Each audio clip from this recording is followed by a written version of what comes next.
எம்ஜிஆர் தான் திமுக அண்ணா ஆரம்பித்த காலத்தில் காங்கிரஸை எதிர்த்து பண்ணையார்களை எதிர்த்து ஆரம்பித்த காலத்தில் எம்ஜிஆர் தான் ஒரு படத்துக்கு அட்வான்ஸ் வாங்கி அப்படியே அண்ணாடு கொடுத்துருவார். எதுக்கு? மாநாடு நடத்த சொல்லி. மாநாட்டில் நீங்கள் அத்தனை வசதிகளும் கிடைக்கும்.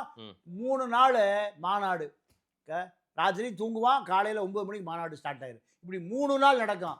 இதுக்கு பேர் மாநாடா? மாநாட மயிலாட இதில் இப்போ நீங்கள் நிறைய கூட்டம் வருவதை போல செயற்கையாகவே காண்பிக்க முடியும். பருந்து பார்வை ஒன்று. ரெண்டாவது, இப்போ இதில் எம்ஜிஆர், அண்ணா, விஜயகாந்த் 3 பேரும் சேர்த்துருக்கு. ஆமாம். ஏன்னா எம்ஜிஆரை சேர்த்துனா தான் தமிழ்நாட்டில் அரசியல் பண்ண முடியும்னு அவருக்கு தெரியுது. பெரியாரை சேர்த்துருக்காரு. பெரியாரை சேர்த்தா தான் தரித்து கிறித்துவ முஸ்லீம் வாக்கு உள்ள வருங்கிறத திமுகவை உடைக்கணும்னா இதை உடைக்கணும். இதில் தான் அதிமுக பிரேக் டவுன் ஆகி போச்சு. எப்படி? முஸ்லீம் கிறித்துவர்கள் தலித்து அதிமுக ஒரு ஓட்டு கிடைக்காது.